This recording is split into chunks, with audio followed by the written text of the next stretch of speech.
देखो बात ऐसे है, मेरे पे किसी का दबाव नहीं है, ना मैंने किसी को कुछ देना है कि मैं किसी के कहने पे कोई कसम खाऊं। मैं किसी का दब्बू नहीं, किसी के कहने पे कसम खाऊं।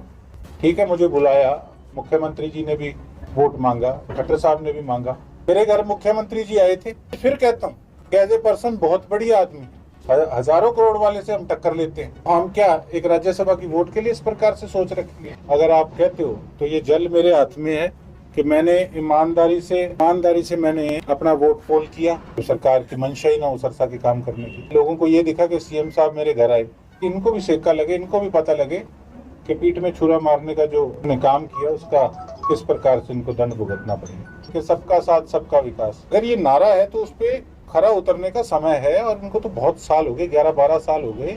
आप सरसा की, आप पूरे जिले की आप दुर्दशा देखो। ब्रजेंद्र सिंह यात्रा निकाल रहे हैं, कैसे देखते हैं? ठीक है, हमारे कांग्रेस पार्टी के नेता हैं, उनको शुभकामनाएं। नमस्कार दोस्तों, स्वागत अमन न्यूज सिरसा के डिजिटल प्लेटफॉर्म पर। इस वक्त की तस्वीरें जो है हम आपको सिरसा से दिखा रहे हैं। बता देते हैं आपको कि तस्वीरों में आपको विधायक गोकुल सेतिया जो है वो नज़र आ रहे हैं और वो आज जनता दरबार जो है उन्होंने बुलाया हुआ है। और जनता दरबार में सैकड़ों लोग जो हैं अपनी समस्याएं और अपनी शिकायतें जो हैं वो लेकर विधायक के दरबार में पहुंचे हैं। और तस्वीरों में देख पा रहे होंगे विधायक गोकुल सेतिया जो है अधिकारियों को मौके पर ही फ़ोन लगाकर उनकी समस्याएं और उनकी शिकायतों को दूर करते हुए नज़र आ रहे हैं। आइए आपको सीधे लिए चलते हैं, विधायक गोकुल सेतिया मीडिया से रूबरू हो रहे हैं, क्या बातचीत वो कर रहे हैं, आइए सुनिए। ये देखिए, किसी के कोई फैमिली आईडी में कोई दिक्कत है या कोई सड़क बननी है, कहीं ढाणियों में बिजली की दिक्कत है, अब गर्मी आ गई उस करके बिजली का ज़्यादा संकट रहता है। और उसके साथ साथ अब जैसे स्कूलों के एडमिशन स्टार्ट हो गए हैं, खासकर जो हमारी संस्था है जो एवी इंटरनेशनल के नाम से, उसमें हर साल जो मैक्सिमम जैसे डिस्काउंट्स होते हैं वो सिलसिला अब से नहीं, पिछले 25-30 सालों से चलता आ रहा है। तो उसको लेके बड़ी उम्मीद से लोग आते हैं, तो बड़ी दिल को भी खुशी मिलती है जब उनको हम अपनी तरफ से रिलीफ दे सकते हैं। तो इस प्रकार से कुछ फैमिली डिस्प्यूट्स होते हैं, उनको लेकर भी, कुछ नशे को लेकर। ठीक है, एसपी साहब ने बहुत बढ़िया एक वो कर रखी है, शुरुआत पूरी नकेल कस रखी है, लेकिन फिर भी कहीं ना कहीं जहाँ दिक्कत है वहाँ बताते रहते हैं लोग, और उस प्रकार से हम उस पर कार्रवाई जो है वो करते रहते हैं। राज्यसभा चुनाव को लेकर के पूरा जो है हरियाणा भर में चर्चा का विषय बना हुआ है कि कुछ विधायकों ने क्रॉस वोटिंग की, कुछ ने इनवैलिड हो गए वोट। काफी दिन तक तो आपका भी नाम चलता रहा, आपने धरना भी दिया ना। अब आप क्रॉस वाले की पूछना चाहते हो या इनवैलिड वाले की पूछना चाहते हो? दोनों ही बता दो। 5 तो आपके सामने आ गए हैं नाम जी। बड़ा मन को ठेस पहुंचती है कि देखो सभी हमारे साथी थे, हमारे बड़े थे, आदरणीय थे, लेकिन इस प्रकार से ये काम नहीं करना चाहिए था। कितने दिन हम लोग इकट्ठे भी रहे, और केवल इकट्ठे रहने की बात नहीं है। देखो, जिस पार्टी ने टिकट देकर यहाँ तक पहुँचाया, तो इस प्रकार का जो मैं समझता हूँ ये काम एक पार्टी के लिए नुकसानदायक ही नहीं, बल्कि ये उनके खुद के करियर के लिए भी बड़ा नुकसानदेही है।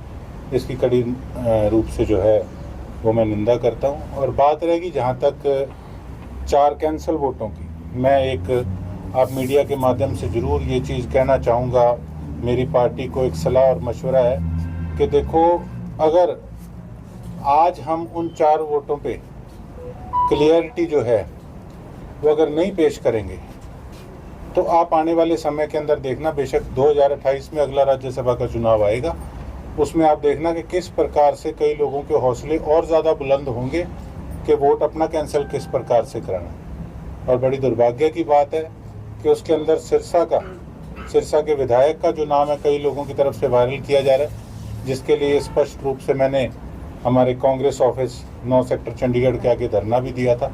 हमारे नेता प्रतिपक्ष वहाँ पर आए भी थे, उन्होंने क्लीन चिट भी दी थी।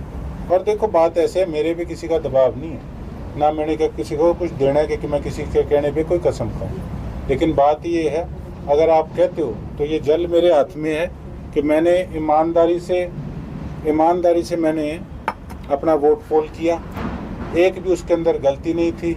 जो कि मेरा वोट था वो बिल्कुल सही तरीके से डाला गया। ये निष्ठा और मैं कहूँगा कर्मठपन जो मेरा है अपनी पार्टी के प्रति, मैंने उस प्रकार से अपना वोट कास्ट किया कांग्रेस के कैंडिडेट के पक्ष में। लेकिन मैं ये कहना चाहूँगा कि इसके अंदर और भी जो विधायक हैं, कोई शर्म नहीं इसमें किसी चीज़ की। पहले तो उनकी डिटेल निकलवाइए कि कैंसिल किसने करवाया, किस प्रकार से वो वोट कैंसिल हुए। वो वोट कैंसिल हो सकते हैं जब उसके पीछे कोई मार्क हो, कोई डॉट हो, ऐसे तो कैंसिल ही नहीं हो सकते। तो जब तक पूरी परतें इस चीज़ की खुलेंगी नहीं, मैं समझता हूँ कि ये बहुत बड़ी खतरे की घंटी हमारी कांग्रेस पार्टी के लिए है। मैं हमारे शीर्ष नेतृत्व से, हमारी हाईकमांड से मैं यही अनुरोध करूँगा कि इस चीज़ को आप सीरियसली ना लें। मेरे घर मुख्यमंत्री जी आए थे। मैं आज फिर कहता हूँ कि एज ए पर्सन बहुत बड़ी आदमी, मुझे कई बार कहते हैं आप बात करके कांग्रेस के पक्ष में मुख्यमंत्री जी की बात क्यों कहते हैं। देखो, अगर व्यक्तिगत तौर पे कोई आदमी बढ़िया है, मैं आज भी वो कह रहा हूँ, लेकिन मैंने कोई बीजेपी को वोट तो नहीं डाला। सिरसा का नगर परिषद का चुनाव था, मैंने कांग्रेस को वोट डलवाया। राज्यसभा का चुनाव, मैंने कांग्रेस को वोट डाला सही तरीके से। अगर व्यक्तिगत तौर पे मैं किसी की तारीफ कर रहा हूँ, तो अगर मेरे को कोई जी कह के बुला दे तो मैं पागल तो नहीं हूँ कि मैं अगले के लिए गलत कोई शब्दावली इस्तेमाल करूँगा। तो कुल मिला के ये बहुत बड़ा जो है झटका हमारी पार्टी को लगा है। हमारी जीत हुई, हमारे कैंडिडेट को बहुत बहुत बधाई, और जिन साथियों ने डट के इस चुनाव को लड़ने का काम किया उनको भी बहुत बहुत बधाई। लेकिन मैं ये समझता हूँ कि जैसे पिछले लोकसभा चुनाव में कांग्रेस पार्टी को 5 सीटें आई थी, हालांकि उस समय मैं कांग्रेस का हिस्सा नहीं था, एक ओवर कॉन्फिडेंस हो गया था जिस करके कि हमारी सरकार नहीं आई। मैं ये समझता हूँ कि आज हमें ज़्यादा उत्तेजित नहीं होना हमारी जीत पे, बल्कि हमें वक्त से संभलना है। और अगर हम वक्त से संभले तो आने वाले टाइम के अंदर हमारी सरकार आएगी। लेकिन अगर हम अपने घर के बेटियों को नहीं ढूंढ पाएंगे तो आने वाले समय के अंदर उसका फायदा और लोग उठाने का काम करेंगे। कांग्रेस के सच्चे सिपाही होने का आपने सबूत दिया, लेकिन फिर भी आपके नाम की जो है खबरें जो है लगातार वायरल हुई भी, आपने वोट खराब किया। मैं किसी का डब्बू नहीं किसी के कहने पे वोट कसम खाऊं। मैं अगले को भी कह सकता हूं कि मुझे कसम उठवाए कि पहले भाई इस चीज़ की आप कसम खाओ। लेकिन ठीक है, एक मेरे मन को थी कि जो काम मैंने नहीं किया तो मुझे उसको स्पष्ट करने में जो है वो कोई किसी प्रकार का कोई गुरेज नहीं था। तो मैंने अपनी बात स्पष्ट करी, और जहाँ कहेंगे वहाँ कसम उठाने को गोकुल से तैयार है। एक व्यक्तिगत तौर पे नहीं, मैं एक सिरसा का नुमाइंदा हूँ, पीछे सिरसा का नाम लगा है। हज़ारों करोड़ वाले से हम टक्कर लेते हैं, तो हम क्या एक राज्यसभा की वोट के लिए इस प्रकार से सोच रखेंगे। ठीक है, मुझे बुलाया, मुख्यमंत्री जी ने भी वोट मांगा, खट्टर साहब ने भी मांगा, हमने भी उनके विधायकों से मांगा, लेकिन किसी ने कोई ना तो मेरे से कोई, जैसे कोई न्यूज़ में आ रहा था कि कोई प्रलोभन दिया या कोई डराया, इस प्रकार की तो कोई बात नहीं। ने कहा कि जो है आपको प्रलोभन दिया गया, धमकी दी गई। जस्सी जी हमारे भाई हैं, उनको कोई ना कोई गलत इन्फॉर्मेशन होगी, इस प्रकार की कोई बात नहीं। ना तो मुझे किसी ने कोई थ्रेट दी, ना कोई प्रलोभन दिया किसी प्रकार का। हाँ, व्यक्तिगत तौर पे बड़े प्यार से उन्होंने वोट की अपील की, वो तो हमने भी अपील की बीजेपी के एमएलए से। इसमें तो एक हेल्दी सिस्टम है, मैं समझता हूँ इसमें तो कोई बुरी बात नहीं है। जिन लोगों के नाम आए उनका विरोध भी शुरू हो गया है, कांग्रेस के लोग प्रदर्शन कर रहे हैं, रतिया में जर्नैल सिंह का विरोध हो रहा है। प्रदर्शन करने की जरूरत ही नहीं है। हम तो आपको मैं एक बात बताऊं, हमारा शीर्ष नेतृत्व इस पे कोई स्टेप उठाए, नहीं तो इनका क्या है, ये तो सारी उम्र पेंशन भी लेते रहेंगे और अपने एरिया के अंदर और किसी एमएलए को और किसी कांग्रेसी को आगे भी नहीं आने देंगे। तो हमें निडर होकर इन पे एक्शन लेना चाहिए, ताकि इनको भी सेका लगे, इनको भी पता लगे कि पीठ में छुरा मारने का जो इन्होंने काम किया उसका किस प्रकार से इनको दंड भुगतना पड़ेगा। हाल ही में बजट सत्र हुआ है, संपन्न हुआ है, क्या कुछ जो आपको लग रहा है कि कुछ सौगातें सिरसा को मिलेंगी इस बजट को लेकर के, कुछ अनाउंस हुआ सिरसा को लेकर के? आपने भी कई मुद्दों को लेकर के आवाज़ उठाई। मैंने काफ़ी मुद्दों को लेकर आवाज़ उठाई। एक जूस का प्लांट जरूर बता रहे हैं हमारे बीटा के अंदर जो लगवाने वाले हैं, और उसके अलावा तो आपके सामने ही था। ये कौन सा पहली बार बजट पेश हो रहा है? हर बार बजट पेश होता है, गवर्नर आके अपना एड्रेस कर जाते हैं, लेकिन आज हालात कहाँ, हालात तो बद से बदतर है। आप बता दो, मैंने तो हर पॉइंट पे एक ही बात कही कि मैं इसको 3 बार 4 बार 5 बार 6 बार बोल चुका, लेकिन सरकार इस पर सीरियस ही नहीं है, कुछ कर ही नहीं रही।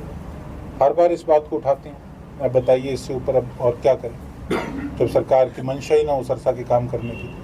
आज लोगों को ये दिखा कि सीएम साहब मेरे घर आए, शायद लोगों को ये भी देखना चाहिए था उससे पहले कि मैंने यूनिवर्सिटी के अंदर अपने मंच से क्या बात कही सीएम साहब के समक्ष कि सिरसा का सबसे ज़्यादा बुरा हाल पूरे हरियाणा के अंदर है, आप इस पे कम से कम एक्शन लो। सिरसा की तरफ हमारी रिक्वेस्ट है कि आप पर्सनली अपना ध्यान दें। क्या लग रहा है सीएम साहब का रवैया पॉजिटिव है? आपकी बात जो उन्होंने सामने रखी उस पर कुछ कार्रवाई होगी?